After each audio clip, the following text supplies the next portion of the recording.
J'aimerais vous inviter ce soir à consulter probablement le livre le plus triste et le plus sombre de l'Ancien Testament. Et peut-être que vous vous posez la question, oui, mais lequel?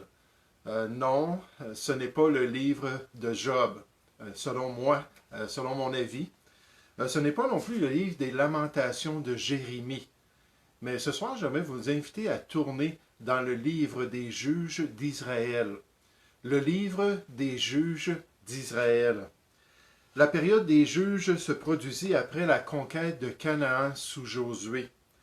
Elle décrit la génération et les générations qui suivirent l'établissement des Juifs en terre promise et qui se livrèrent à 7 épisodes de rébellion contre Dieu et d'idolâtrie envers de faux dieux. Une période des Juges qui dura environ 330 ans et qui inclut le ministère de 12 juges parmi le peuple juif.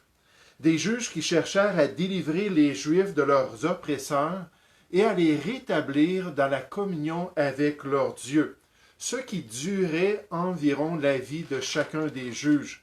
Des juges comme Jephthé, Barak, Gédéon et Samson, pour en nommer quelques-uns les plus connus, qui délivrèrent les Juifs des Madianites, des Moabites, des Cananéens et des Philistins. Et moralement et spirituellement, ce fut une période de confusion et de méconnaissance ou d'incompréhension des voies de Dieu. La plus grande caractéristique de cette période-là, c'est l'ignorance profonde de la volonté de Dieu au milieu du peuple de Dieu. Considérons ce soir le chapitre 17 du livre des Juges d'Israël. Le chapitre 17 pour donner un exemple de l'ignorance profonde parmi le peuple juif. L'ignorance profonde de la volonté de Dieu parmi le peuple de l'Ancien Testament. Juge chapitre 17 à partir du verset 1. On nous dit, il y avait un homme de la montagne d'Éphraïm nommé Mika. Il dit à sa mère, les 1100 cycles d'argent qu'on t'a pris, que quelqu'un t'a volé, et pour lequel tu as fait des imprécations même à mes oreilles, voici cet argent est entre mes mains. C'est moi qui l'avais pris. Et sa mère dit, béni soit mon fils voleur par l'Éternel. Il rendit à sa mère les 1100 cycles d'argent, et sa mère dit, je consacre de ma main cet argent à l'Éternel, afin d'en faire pour mon fils une image taillée, et une image en métal fondu. C'est ainsi que je te le rendrai. Il rendit à sa mère l'argent.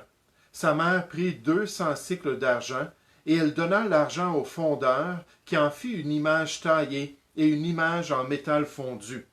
On les plaça dans la maison de Mika. Ce Mika avait une maison de Dieu. Il fit un éphod et des téraphins. Il consacra l'un de ses fils qui lui servit de prêtre. En ce temps-là, il n'y avait point de roi en Israël. Chacun faisait ce qui lui semblait bon. Il y avait un jeune homme de Bethléem de Juda, de la famille de Juda. Il était lévite et il séjournait là. Cet homme partit de la ville de Bethléem de Juda pour chercher une demeure qui lui convienne. En poursuivant son chemin, il arriva dans la montagne d'Éphraïm jusqu'à la maison de Mika, donc le Mika qu'on vient de voir avec sa mère. Mika lui dit, « D'où viens-tu? » Il répondit, « Je suis lévite de Bethléem de Juda, et je voyage pour chercher une demeure qui me convienne. » Mika lui dit, « Reste avec moi, tu me serviras de père et de prêtre, et je te donnerai 10 cycles d'argent par année, les vêtements dont tu auras besoin et ton entretien. » Et le Lévite entra. Il se décida ainsi à rester avec cet homme, qui regarda le jeune homme comme l'un de ses fils. Mika consacra le Lévite, et ce jeune homme lui servit de prêtre et demeura dans sa maison. Et Mika dit, « Maintenant je sais que l'Éternel me fera du bien, puisque j'ai ce Lévite pour prêtre. » L'ignorance profonde de la volonté de Dieu dans le livre des Juges. Pendant cette longue période-là où le peuple d'Israël s'est livré à la rébellion et résistait au message des prophètes de Dieu. Puis ce soir, j'aimerais qu'on puisse regarder ça et qu'on puisse faire un peu une correspondance avec notre époque. Une correspondance avec ce qui se vit dans nos sociétés et surtout même dans nos églises, pour que le Seigneur puisse nous aider à nous affermir et à grandir dans ses voies et à ne pas tomber dans toutes ces erreurs-là qu'on voit à travers le livre. Ces 21 chapitres-là qui sont tellement décourageants. Alors que le peuple de Dieu avait la parole de Dieu, alors qu'ils avaient des prophètes qui pouvaient les guider dans les voies de Dieu, et que la grande majorité sont restés loin de Dieu. Mais juste avant de regarder ce passage, j'aimerais qu'on puisse prier ensemble. Prier pour que le Seigneur puisse ouvrir notre intelligence, que le Seigneur puisse nous encourager et qu'il puisse vraiment parler aux besoins de nos cœurs, selon ce qu'il veut nous enseigner ce soir d'après ce passage. Nous allons prier ensemble. Ô Père Céleste, j'aimerais te louer, j'aimerais te remercier pour ce privilège de te connaître. Seigneur, j'aimerais te remercier aussi pour ce privilège d'avoir ta parole qui est une lampe à nos pieds et une lumière sur notre sentier. Ta parole qui est la vérité de notre vie. Ta parole qui nous permet de comprendre tes voies. Ô Père Céleste, puisses-tu nous bénir ce soir et puisses-tu parler à nos cœurs et puisses-tu nous aider à voir à travers ce chapitre du livre des Juges les problèmes que le peuple d'Israël vivait parce qu'ils n'étaient pas responsables comme ils auraient dû l'être. Ô Père Céleste, parle à nos cœurs ce soir. Encourage-nous dans tes voies, Seigneur. Bénis-nous abondamment, nous te prions. Au nom du Seigneur Jésus. Amen. Mais j'aimerais qu'on puisse considérer ensemble ce soir l'incompréhension morale du peuple juif. L'incompréhension morale des Juifs. La boussole morale qui était déréglée dans le peuple d'Israël, et c'est arrivé souvent dans leur histoire. La conscience des descendants de Jacob qui était corrompue profondément. Leur cœur qui n'était plus en mesure de percevoir le bien et le mal. Et c'est tellement confondant, on voit ça, on lit le livre, puis il y a d'autres passages dans les Écritures, dans l'Ancien Testament aussi, où on voit le peuple qui avait toute la révélation de Dieu, mais qui parlait de certaines manières, puis qui affirmait certaines croyances, puis qui pratiquait certaines choses sans aucun problème. Et c'était des choses qui ne faisaient aucun sens pour le peuple de Dieu. Des choses qui étaient complètement contraires à la volonté de Dieu. Dans Proverbe chapitre 28, on nous dit « ceux qui abandonnent la loi ». Puis nécessairement, la loi ici, c'est la parole de Dieu, la révélation de Dieu pour son peuple. C'est la boussole parfaite pour notre conscience. C'est la lumière sur le sentier des enfants de Dieu. C'est la voie par excellence qui nous est présentée par le Seigneur. Et nécessairement, toute écriture a été inspirée de Dieu et est utile pour nous. 2 Timothée 3, verset 16. Mais on nous dit, ceux qui abandonnent, ceux qui mettent de côté les Écritures, ceux qui se détournent de la Bible et de la révélation de Dieu, ils vont louer le méchant. Louer celui qui fait ce qui est mal. Ils vont dire, c'est beau, bravo, tu as une bonne manière d'agir, tu as une belle vie devant toi, continue à faire ce que tu désires, tout est bien, et même Dieu t'approuve. Ils vont louer le méchant parce qu'ils n'auront plus cette boussole-là pour les guider et leur permettre de comprendre ce qui est bien.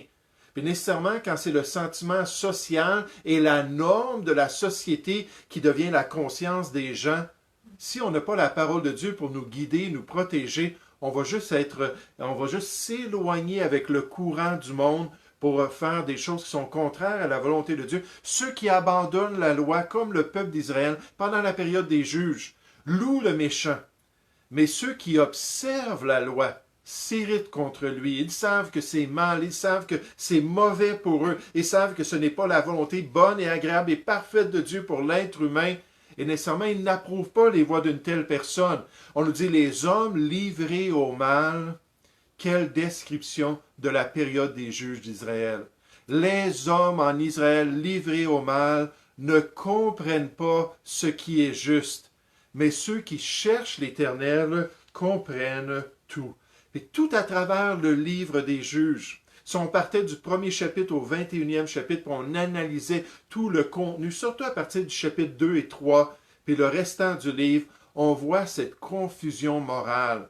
On voit que la boussole du peuple n'était plus efficace pour suivre la volonté de Dieu et sa voie, la confusion, l'ignorance, la folie de l'être humain. Et en fait, les Juifs agissent plus comme des païens que comme des circoncis, ou comme le peuple de Dieu dans l'Ancien Testament. Regardez juste l'exemple des 2 premiers versets. On nous dit, il y avait un homme de la montagne d'Éphraïm nommé Mika. Il dit à sa mère, il fait une grande révélation à sa mère, les 1100 cycles d'argent qu'on t'a pris et pour lesquels tu as fait des imprécations même à mes oreilles. Le mot imprécation, ça veut dire des malédictions. Donc elle dit, ah, maudit celui qui m'a volé cet argent-là, que Dieu maudisse cette personne-là qui est venue m'enlever mon héritage, qui est venue m'enlever là, ces biens-là que j'avais. Il dit, voici, cet argent est entre mes mains, c'est moi qui l'avais pris. Donc Mika est en train de dire à sa mère, je suis un voleur, j'ai volé ton argent, j'ai volé ton héritage, c'est moi qui suis coupable. Puis remarquez la conscience de sa mère. Et sa mère dit, béni soit mon fils par l'Éternel. Oh, que Dieu te bénisse, toi le grand voleur. Oh, que Dieu t'accompagne, toi l'hypocrite et le menteur. Puis on voit qu'elle avait complètement perdu tout sens de ce qui était bien et ce qui était mal. Mais cette incompréhension morale-là parmi le peuple de Dieu nous rappelle d'autres passages des Écritures. C'est pas juste pendant la période des juges. Une autre période qui était très similaire, c'était la période du ministère de Jérémie. Jérémie a travaillé surtout dans la section de Juda et il a été là pendant environ 42-43 ans de ministère. Et pendant ce ministère-là, Jérémie, c'est lui qui a dit dans Jérémie 17-9, le cœur est tortueux par-dessus tout, il est croche, il est pervers, il est malhonnête et il est méchant. Qui peut le connaître? Puis il voyait bien que c'était la réalité parmi son peuple. Mais Dieu lui a révélé dans Jérémie 4 au verset 22, il a dit certainement donc une génération similaire à la période des juges, le peuple de l'Ancien Testament qui était loin de Dieu puis loin de la volonté de Dieu. Il dit certainement mon peuple est fou, il ne me connaît pas. Ce sont des enfants insensés qui n'ont pas de perspective spirituelle, dépourvus d'intelligence. Ils sont habiles pour faire le mal, mais ils ne savent pas faire le bien.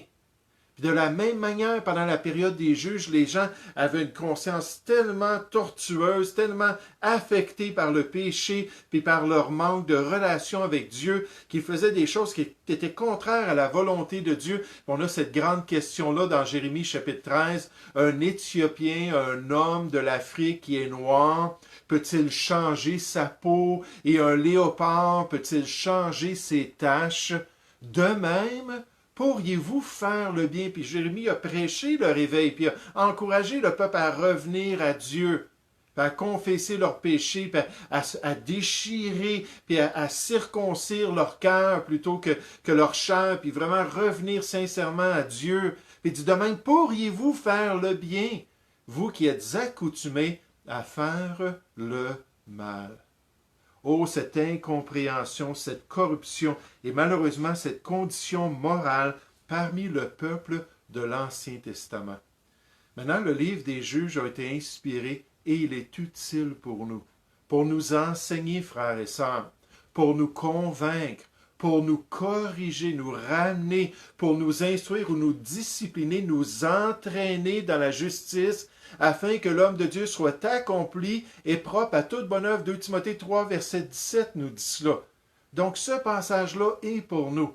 Et Dieu veut qu'en tant que chrétiens, nous ayons des églises qui sont fortes dans ces voies. En tant qu'enfants de Dieu, on a besoin de chrétiens qui comprennent ce qui est bien et ce qui est mal, qui saisissent le plan de Dieu, qui sont exercés quant à leur conscience. La Bible nous dit dans 1 Timothée 4.8 de s'exercer à la piété, de s'entraîner à faire ce qui est bien, de s'approcher cet élan du cœur-là qui s'approche de Dieu et qui veut plaire à Dieu.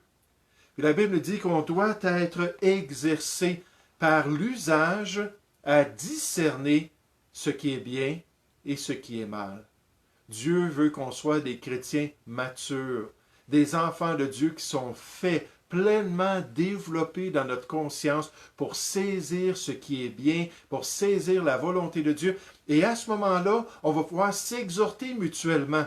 On va pouvoir s'encourager mutuellement. Ceux qui ont plus d'expérience dans les Écritures, ceux qui ont plus de maturité spirituelle, vont pouvoir venir puis encourager les autres à faire ce qui est bien. Et quand on va voir quelqu'un qui a une conscience ou une incompréhension morale parmi les chrétiens, on va pouvoir l'encourager et surtout on va pouvoir le détecter et pouvoir nous protéger de son influence si c'est le cas. Je me souviens d'un chrétien qui me rappelait une situation où il était dans une église pendant un certain temps avec son épouse.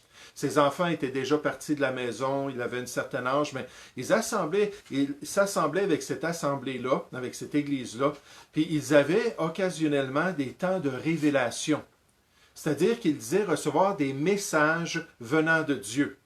Puis pendant ces temps de révélation-là, quelqu'un pouvait se lever, puis alors que tout le monde était en adoration, révéler quelque chose, une prophétie de la part de Dieu, ou une information, des données qui venaient du Seigneur, puis de sa volonté pour les gens. Puis c'est arrivé à plusieurs reprises qu'il avait entendu des choses, puis lui, il était quand même assez connaissant de la parole de Dieu, assez mature dans les voies de Dieu, puis il se disait, il dit, c'est étrange ce qui vient d'être dit là, c'est des proclamations qui sont un peu absurdes, qui sont contraires à la volonté de Dieu, mais il tolérait toujours ça dans sa vie, il restait dans cette assemblée-là. Puis un mercredi soir, pendant une période de révélation, à un moment donné, ça a été encore des gens qui ont dit telle et telle bénédiction de la part de Dieu, tel et tel encouragement, telle et telle remontrance du Seigneur. Puis là, tout le monde s'est assis, puis tout à coup, devant ce couple-là, il y a un homme qui s'est levé, qui s'est tourné vers eux, puis les a regardés, puis il a dit, frères et sœurs, Dieu vient de me révéler que vous devez vous divorcer. Maintenant, ça fait des années qu'ils étaient ensemble. Puis ils savaient, Dieu les avait dirigés ensemble, Dieu les avait bénis ensemble, Dieu les guidait en tant que couple, tout ça. Un couple imparfait, mais un couple toutefois qui marchait avec le Seigneur. Puis là, cet homme-là s'est levé, puis leur a dit, écoute, Dieu vient de me révéler que vous devez vous divorcer. C'est ça maintenant son plan pour vous. C'est ça sa volonté. Puis finalement, après la réunion, ils ont décidé tous les deux que c'était la dernière fois qu'ils allaient là. Pourquoi? Parce que dans Marc 10 au verset 9, ils s'étaient rappelés du discours du Seigneur Jésus qui avait dit que l'homme donc ne sépare point ce que Dieu a joint. Ils étaient surpris de voir ce chrétien-là, avec toute la hardiesse qu'il avait, dire quelque chose totalement mensonger et totalement contraire à la volonté de Dieu. Mais l'incompréhension morale du peuple juif, tout à travers le livre, on voit des manifestations de cette incompréhension-là, de qu'est-ce qui était bien, qu'est-ce qui était mal pour le Seigneur parmi son peuple. Mais j'aimerais aussi vous faire remarquer qu'en Israël, à cette époque-là, il y avait une incompréhension spirituelle parmi le peuple. Une incompréhension spirituelle, une ignorance du vrai culte. Une ignorance du culte qui plaisait au Seigneur. L'absence d'une compréhension de la vraie adoration que Dieu recherchait ailleurs, et j'aimerais juste vous dire, frères et sœurs, qu'il recherche encore de nos jours. Jésus a dit à la femme samaritaine, mais l'heure vient, et où elle est déjà venue, où les vrais adorateurs adoreront le Père en esprit et en vérité. Donc ça, c'est une réalité. Dieu est esprit, il est immatériel, du moins dans notre conception de qu'est-ce qui est matériel. Puis il nous dit qu'il faut l'adorer sans faire des statues, puis ainsi de suite, mais il faut l'adorer en esprit, en vérité. Puis on nous dit, ce sont là les adorateurs que le Père demande. Dieu est esprit et il faut que ceux qui l'adorent en esprit et en vérité. Et c'est pour ça l'ange qui est venu révéler les événements à venir à Jean dans le livre de l'Apocalypse, lorsque Jean s'est prosterné devant lui et a commencé à l'adorer, l'ange lui a dit « Adore Dieu. Adore Dieu. » C'est le seul culte qui est agréable au Seigneur. C'est la seule manière qu'on peut vraiment lui plaire. Pas d'adorer une créature, pas d'adorer un ange, pas d'adorer une idole ou une statue quelconque. Le seul vrai culte, c'est de se présenter devant Dieu et de l'adorer lui. Mais pendant l'histoire d'Israël, jusqu'à la venue de Jean-Baptiste dans le Nouveau Testament, on voit à travers l'histoire qu'il y avait cette tendance-là à l'idolâtrie de toutes sortes. Regardez dans notre texte, verset 1. Il y avait un homme de la montagne d'Éphraïm nommé Mika. Il dit à sa mère, les 1100 cycles d'argent qu'on t'a pris et pour laquelle tu as fait des imprécations même à mes oreilles, voici cet argent est entre mes mains. C'est moi qui l'avais pris. Et sa mère dit, béni soit mon fils par l'Éternel. Il rendit à sa mère les 1100 cycles d'argent et sa mère dit, je consacre de ma main cet argent à l'Éternel. Maintenant, j'aimerais ça prendre cet argent-là pour aider l'adoration de l'Éternel Dieu, pour aider, lui offrir un culte qui pourrait l'honorer. Et on nous dit, afin d'en faire pour mon fils une image taillée et une image en métal fondu. Donc, deux statuettes qu'elle voulait construire dans l'adoration idolâtre à cette époque-là. Et c'est ainsi que je te le rendrai. Il rendit à sa mère l'argent. Sa mère prit 200 cycles d'argent, et elle donna l'argent au fondeur qui en fit une image taillée et une image en métal fondu. On les plaça dans la maison de Mika. Ce Mika avait une maison de Dieu. Il fit un éphod et des téraphins, et il consacra l'un de ses fils qui lui servit de prêtre. Wow, avec toutes ces statues-là, avec tout le culte qu'on s'est développé ici dans ma maison, je vais en faire vraiment là, un tabernacle pour Dieu, puis mes fils vont servir de prêtre ici dans ma maison. Puis on nous dit au verset 6, en ce temps-là, il n'y avait point de roi en Israël, point de direction ou d'autorité spirituelle. Nécessairement les bons rois que le peuple a eus. Des rois qui avaient un cœur selon le cœur de Dieu, comme David, puis comme Ézéchias, puis comme Osias, puis Asa, puis différents rois qui ont aimé le Seigneur. Puis on nous dit, chacun faisait ce qui lui semblait bon. Lui, c'était un voleur, Mika, puis il se sentait bien à l'aise avec ça. Puis quand il en a assez entendu des remontrances de sa mère contre le voleur, il a dit, ben écoute, c'est moi, tiens, je te redonne l'argent. Elle louait le Seigneur pour son fils qui était un voleur. Elle n'en faisait aucun cas. Puis elle dit, tiens, elle dit, pour adorer Dieu, j'ai la solution. On va faire des deux statuettes, puis ça va t'aider à être un adorateur de l'Éternel. Lui, il a décidé de faire un culte dans sa maison. Puis j'aimerais que vous sachiez, à cette époque-là, le tabernacle se trouvait probablement à Silo, j'essaie de me souvenir, mais le tabernacle établi par Moïse est l'endroit où les gens devaient aller pour adorer Dieu, existait en Israël. Donc, ce n'était plus une question là, du culte familial là, où on devait offrir les choses à la maison, comme avant, pendant la période patriarche, avant la loi. Non, c'était établi, ces choses-là. Maintenant, on devait adorer Dieu à un endroit précis. Lui a dit, non, hey, ma maison, ça va être le tabernacle de Dieu. Mes fils, ça va être des prêtres. Puis on nous dit pourquoi. Chacun faisait ce qui lui semblait bon.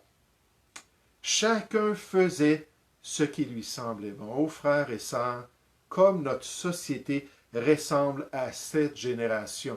Cette génération que chacun faisait ce qui lui semblait bon. À 4 reprises, on revient dans le livre des Juges pour spécifier, ce n'était pas le plan de Dieu spécifié, ce n'était pas la volonté de Dieu spécifiée, ce n'était pas selon la loi de Dieu, c'était selon leurs propres idées, selon leur propre conscience qui était profondément affectée, relativement à leurs désirs et suivant les passions de leur cœur. Tout était basé sur l'homme. Il n'y avait pas quelqu'un au-dessus de l'homme pour dire ce qu'on devait faire. En fait, c'était l'homme qui décidait lui-même. Puis quand je pensais à ça, que chacun faisait ce qui lui semblait bon, ça me ramenait à ce philosophe-là, Protagore, un philosophe grec qui était un relativiste. Et pour Protagore, tout était basé sur la conscience individuelle de l'homme. Il a dit, l'homme est la mesure ou le test de toute chose. Tout ce qui vient dans sa vie, tout ce qu'il expérimente, tout ce qu'il désire, c'est basé sur ses propres idées et en fait, tout est relatif. Tout dépend du cœur de l'homme et c'est toi qui décides ce que tu veux faire. C'est toi qui décides comment tu vas te présenter à Dieu comme Caïn qui dit « J'offrirai pas le sacrifice sanglant qui nous a été révélé. Non, je vais offrir les fruits de la terre pour adorer Dieu. » Puis quand Dieu a dit « Non, Caïn, c'est pas ça que je veux. Là, Caïn a boudé, puis il s'est endurci dans le péché. Puis plus tard, il est allé tuer son frère qui était juste aux yeux de Dieu. Mais Protagore a dit, c'est ça que l'homme doit accepter, l'humanisme par excellence, l'idée qu'il n'y a rien de supérieur à l'homme pour lui dicter sa conduite. Et lorsqu'une société devient de plus en plus séculière, lorsqu'une société se détourne de plus en plus de ses fondements judéo-chrétiens, lorsqu'une société devient anti-biblique, anti-chrétienne, anti-religion, anti-spiritualité, dans toutes sortes de domaines, à ce moment-là, cette société-là s'ouvre à une vie sans autorité et c'est chacun qui décide ce qu'il veut faire. Et notre société aujourd'hui, on peut dire que chacun fait ce qui lui semble bon. Chacun fait ce qui lui semble bon. Et à l'avenir, une des grandes caractéristiques de la dernière grande société selon la prophétie biblique, une caractéristique mondiale de l'absurdité de la pensée de l'homme, va se manifester par des désirs extrêmes de l'homme dans les derniers temps, parce qu'il va faire selon ce qu'il veut et personne n'osera lui dire ce qu'il doit faire moralement et spirituellement. On nous dit lorsque les hommes, les autres hommes qui ne furent pas tués par ces fléaux pendant la grande tribulation, ne se repentirent pas des œuvres de leurs mains, ce qu'ils veulent faire. Ils ne cessèrent pas d'adorer les démons. L'adoration, le spiritisme, l'adoration des démons et les idoles d'or, l'idolâtrie, les idoles d'or, d'argent, d'airain, de pierre, de bois qui ne peuvent ni voir, ni entendre, ni marcher, ils ne se repentirent pas de leur meurtre, leur désir de tuer leur prochain, leur désir d'être sanguinaire dans leur voie, ni de leurs enchantements, l'utilisation de drogue dans toutes leurs expériences spirituelles, ni de leur débauche, ni de leur vol. Et ça sera une société où chacun fera ce qu'il désire, où chacun fera ce qu'il veut. Puis quand je pense à ça aujourd'hui, puis je pense à ces tendances-là qui se manifestent, des tendances qui me semblent absurdes, qui se manifestent de plus en plus dans notre société. Juste cette semaine, on a dit que les forces militaires canadiennes vont recevoir des instructions bientôt, tout à l'heure, bientôt, concernant la question de l'identité de genre. Et que ça va être interdit de dire à son prochain, à son camarade, qu'il est lui ou qu'elle est elle. Il ne pourra pas le dire si la personne ne le veut pas. Il doit avoir des sanctions contre lui. Il va devoir dire, OK, tu veux que je t'appelle elle ou lui ou de telle et telle manière, monsieur, madame. Et les gens dans les forces d'armée vont être obligés de se soumettre à cela. Pensez au déploiement pendant des mois avec d'autres personnes comme ça, puis toute la confusion que ça va amener. Mais chacun fait ce qu'il désire. Chacun fait selon les pensées de son cœur et selon les inclinaisons de son âme. Dans Proverbe 29 au verset 18, on nous dit « Quand il n'y a pas de révélation dans une société, quand il n'y a plus la parole de Dieu comme autorité, quand il n'y a plus la lumière des Écritures pour guider la moralité et la conscience des gens dans une société, on nous dit le peuple est sans frein.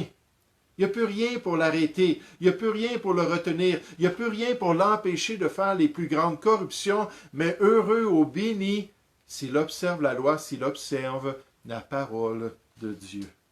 Et pour nous, en tant que chrétiens, nous devons avoir de la compréhension spirituelle. Nous devons adorer notre Dieu selon son plan et sa volonté. Nous devons pratiquer les instructions de sa parole et nous soumettre, en fait, nous devons, la Bible nous dit, montrer notre reconnaissance en rendant à Dieu un culte qui, lui, est agréable. Quand on adore Dieu personnellement en privé, quand on adore Dieu avec d'autres chrétiens en public, on le fait pour lui plaire à lui, pour l'honorer, puis l'exalter, puis lui présenter des louanges de sa personne, puis des louanges de ses œuvres. Et ça doit être un culte selon la vérité, un culte selon les instructions de la parole de Dieu. Pourquoi? Pour lui être agréable. On nous dit avec piété et avec crainte, avec un grand respect de la personne de notre Dieu. Remarquez de même dans notre texte, un autre élément qui ressort du livre des Juges et de notre texte biblique ici, c'est les superstitions qui étaient populaires au milieu du peuple juif. Les superstitions qui étaient populaires, des superstitions qui paraissent à travers le livre des Juges et qui n'ont rien à faire avec les voies de Dieu. Ce n'est pas une manifestation de la volonté de Dieu, même si des fois on va dire l'Éternel ou la parole de l'Éternel ou l'Esprit de l'Éternel ou n'importe quoi qu'on peut attribuer à Dieu, c'est tout simplement prendre son nom en vain si ce n'est pas sa volonté, si ce n'est pas son plan. Regardez au verset 6 à nouveau. On nous dit, en ce temps-là, il n'y avait point de roi en Israël. Chacun faisait ce qui lui semblait bon. Il y avait un jeune homme de Bethléem de Juda, de la famille de Juda. Il était lévite, il séjournait là. Cet homme partit de la ville de Bethléem de Juda pour chercher une demeure qui lui convienne. En poursuivant son chemin, il arriva dans la montagne d'Éphraïm jusqu'à la maison de Mika. Donc, je veux aller à un endroit qui me plaît, je veux faire selon mes idées, c'est pas Dieu qui me guide, c'est moi qui ai les choses entre mes mains, puis je vais faire exactement selon ma volonté. Ça nous rappelle, n'est-ce pas, dans le livre de Jacques au chapitre 4, quand on parle de chrétiens qui disent, ben là, moi, je vais partir pendant une année, je vais faire du commerce, puis je vais gagner, puis je vais me livrer à telle et telle chose. Pour nous dire, vous devriez dire plutôt, si Dieu le veut, je vais agir de telle et telle sorte. Toujours confier nos projets entre les mains du Seigneur, toujours nous soumettre à sa direction, toujours chercher à lui être agréable. Après des années de travail dans une école chrétienne à Boucherville, on m'avait demandé de quitter pour une année sabbatique qui s'est avérée être 3 ans sabbatique.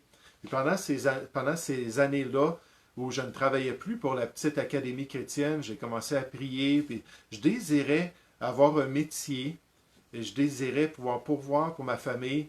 Puis une des choses que je voulais faire, c'est devenir un biochimiste. J'aimais beaucoup les mathématiques, j'aimais beaucoup les sciences, puis je me disais, comment est-ce que je peux aider les gens de la société en travaillant dans des laboratoires en biochimie, puis en trouvant peut-être des remèdes, ou j'avais toutes sortes d'idées qui me venaient à l'esprit.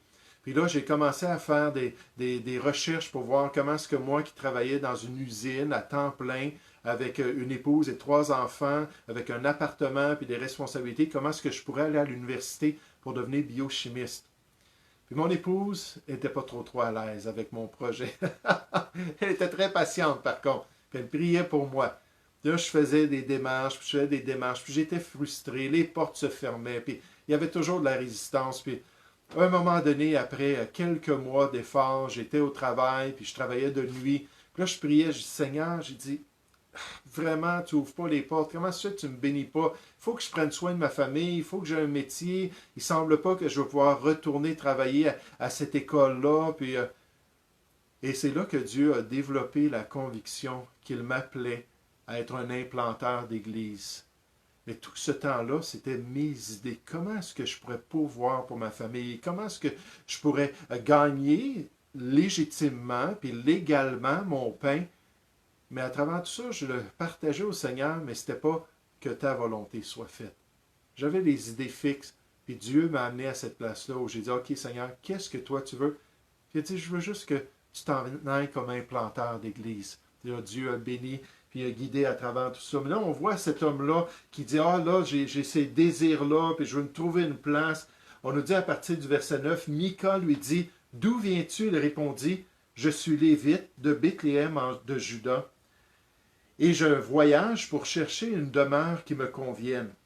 Mika lui dit, reste avec moi, et tu me serviras de père et de prêtre. Je te donnerai 10 cycles d'argent par année, les vêtements dont tu auras besoin et ton entretien. Et le Lévite entra. Il se décida ainsi à rester avec cet homme, qui regarda le jeune homme comme l'un de ses fils. En fait, il allait juste le rajouter à la prêtrise, à toute cette organisation-là qu'il avait développée dans sa petite maison de Dieu, son tabernacle.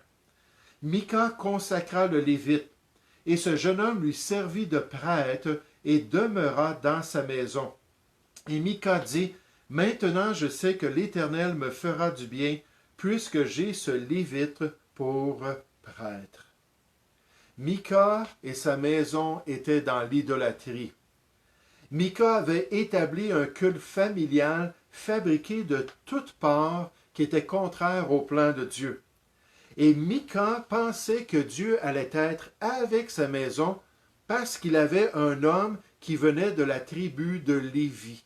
Il avait un Lévite au milieu de lui. Ah, avec cet homme-là, Dieu va bénir ma maison. Verset 13. Et Mika dit, maintenant je sais que l'Éternel me fera du bien. Malgré toute la malhonnêteté dans ma vie, malgré le fait que je suis contraire à son plan, malgré que je ne suis pas sa parole, malgré que j'ai une conscience qui est totalement affectée par ma famille, puis affectée par mon manque de connaissance des voies de Dieu, l'Éternel me fera du bien, puisque j'ai ce Lévite pour prêtre. Puis en fait, ce n'était pas du tout le cas. Regardez dans le chapitre 18, à partir du verset 16. Une famille en Israël n'avait toujours pas, une tribu n'avait toujours pas un lieu où ils pouvaient là, demeurer, puis ils se promenaient pour essayer de trouver un endroit où conquérir les païens, puis pouvoir là, s'établir là, d'une manière permanente. Puis ils ont passé près de la maison de Mika, et il y avait des gens dans cette tribu-là qui connaissaient le jeune Lévite. Puis là, ils l'ont vu dans cette maison-là, ils ont commencé à parler avec lui. Puis là, finalement, ils ont dit, écoute, tu devrais venir avec nous plutôt que rester et être prêtre juste pour une petite famille, tu pourrais être prêtre pour une tribu en Israël. Là, ils ont dit, écoute, viens avec nous. Puis on a vu les statuettes, là, puis les idoles. On va les prendre, puis on va les amener avec nous, puis tu vas pouvoir être là pour nous guider dans l'adoration de l'Éternel. Donc, Mika, qui était malhonnête, Mika, qui avait été un voleur, il avait volé sa propre mère, et qui avait établi un culte qui n'était pas légitime, pensant que l'Éternel allait être avec lui, qu'il allait le bénir, le protéger, se fait voler tous ces éléments-là lui-même. Regardez au verset 16 de Juge chapitre 18. Les 600 hommes d'entre les fils de Dan, donc cette tribu en Israël, munis de leurs armes de guerre, se tenaient à l'entrée de la porte de la maison de Mika. Mika n'était pas là. Et les 5 hommes qui étaient allés pour explorer le pays montèrent et entrèrent dans la maison. Ils prirent l'image taillée, l'éphod et les téraphins et l'image en métal fondu, tous les éléments du culte de la famille de Mika dans cette petite maison de Dieu. Pendant que le prêtre était à l'entrée de la porte avec les 600 hommes munis de leurs armes de guerre, lorsqu'ils furent entrés dans la maison de Mika et qu'ils eurent pris l'image taillée, l'éphod, les téraphins et l'image en métal fondu, le prêtre leur dit, donc le jeune Lévite, dit, que faites-vous? Hey, qu'est-ce que vous êtes en train de faire là? C'est pas correct ce que vous faites là. Ils lui répondirent, tais-toi, mets ta main sur ta bouche et viens avec nous. Tu nous serviras de père et de prêtre. Vaut-il mieux que tu serves de prêtre à la maison d'un seul homme ou que tu serves de prêtre à une tribu et à une famille en Israël? Le prêtre éprouva de la joie dans son cœur. Waouh, c'est toute une promotion. Là, je vais être placé dans une position encore meilleure qu'ici. Il prit l'éphod, les téraphins et l'image taillée et se joignit à la troupe. Là, qui voulait défendre son maître, qui voulait défendre là, Mika et sa famille, il dit, ouh, là, j'ai un prix qui m'intéresse. Écoutez, je vais même vous aider à voler ces choses-là. Ils se remirent en route et partirent en plaçant devant eux les enfants, le bétail et les bagages de la famille de Dan. Comme ils étaient déjà loin de la maison de Mika, les gens qui habitaient les maisons voisines de celle de Mika se rassemblèrent et poursuivirent les fils de Dan. Ils appelèrent les fils de Dan qui se retournèrent et dirent à Mika, « Qu'as-tu et que signifie ce rassemblement? » Il répondit, « Mes dieux que j'avais faits, vous les avez enlevés avec le prêtre et vous êtes partis. Que me reste-t-il? Comment donc pouvez-vous me dire, qu'as-tu? Hey, vous avez tout ruiné ma vie, vous avez tout ruiné mon culte. Comment ça se fait que vous ne comprenez pas ma réaction? » Verset 25. Les fils de Dan lui dirent, « Ne fais pas entendre ta voix près de nous. Sinon des hommes irrités se jetteront sur vous, et tu causeras ta perte et celle de ta maison. » Et les fils de Dan continuèrent leur route. Mika, voyant qu'ils étaient plus forts que lui, s'en retourna et revint dans sa maison, qui était vide de ses idoles et vide de son grand prêtre. « Oh, l'Éternel va me protéger. Le Seigneur va être avec moi. J'ai les outils nécessaires pour que Dieu m'accompagne quand je ne suis même pas dans la volonté de Dieu. Et vous savez, ce qui est triste, c'est qu'il y a des gens qui se disent chrétiens, qui mettent des choses comme ça dans leur maison, et ce sont des objets de superstition. Des objets qui n'ont rien à faire avec la volonté de Dieu. Et je pense à ceux qui accrochent des crucifix. Ils vont mettre ça souvent dans la cuisine ou dans le salon. Ils vont mettre peut-être une image du cœur sacré de Jésus, ou ils vont mettre peut-être un petit dicton que Dieu bénisse tous ceux qui entrent en ces lieux, parce qu'ils se concentrent sur le symbolisme et non pas sur la personne qui pourrait réellement les bénir. Moi, je pense qu'il y a des gens qui sont superstitieux et ça fait juste ressortir que comme le peuple juif à cette époque-là, qu'ils ne connaissent pas vraiment le Seigneur, qu'ils n'ont pas vraiment une relation avec Dieu. Pourquoi avoir ces objets-là? Pourquoi faire venir un lévite dans ma famille? Pourquoi avoir des téraphins, puis des idoles, puis toutes ces choses-là, puis dire, bon, ben enfin, Dieu va être avec moi.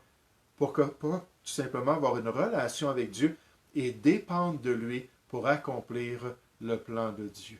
Oh, à cette époque de l'histoire d'Israël, il y avait une incompréhension morale parmi les Juifs.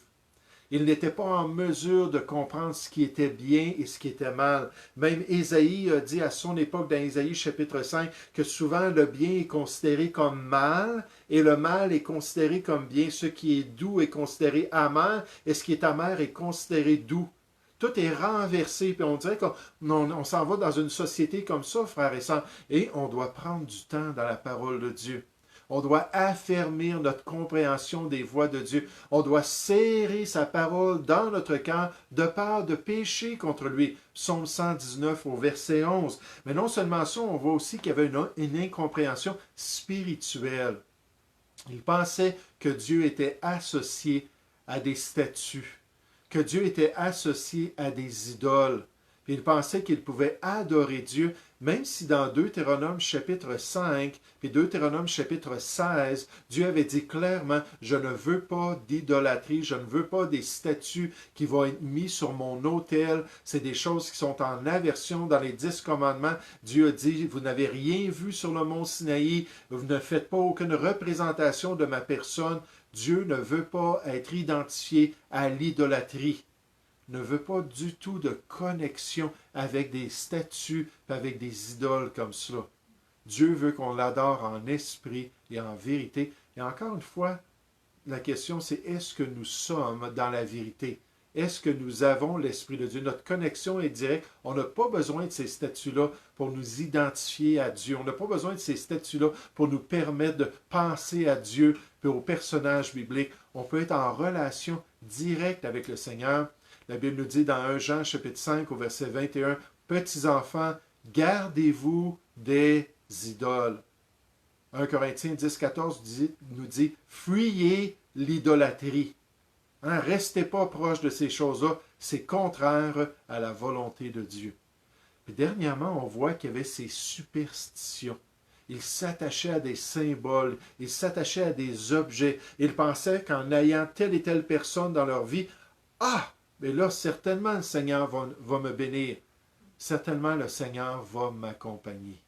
Ou en tant que chrétiens, ces exemples-là nous mettent en garde de peur qu'on progressivement, on s'éloigne de Dieu, que notre conscience devienne de plus en plus affectée par les païens.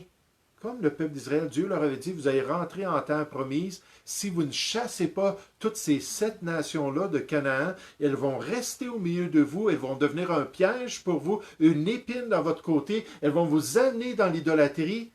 Il dit, faites attention à ça, c'est exactement ce qui s'est produit. Puis nous, de la même manière, on est dans le monde. Mais Dieu ne veut pas qu'on soit du monde. On voit les choses autour de nous, on voit la norme sociale, le sentiment social. Puis il faut rester proche de Dieu, puis il faut honorer le Seigneur plutôt qu'honorer les hommes. Il faut craindre Dieu plutôt que craindre l'être humain en accomplissant la volonté de Dieu. Donc j'espère que pendant cette semaine, vous allez continuer à lire la parole de Dieu. Pendant cette semaine, vous allez continuer à penser aux Écritures, puis à vraiment laisser la parole de Dieu vous transformer. Elle est tellement puissante. Puis la laisser agir dans votre vie. pour que vous soyez en mesure d'accomplir la volonté de Dieu. Mais que le Seigneur vous encourage et vous bénisse abondamment. À bientôt.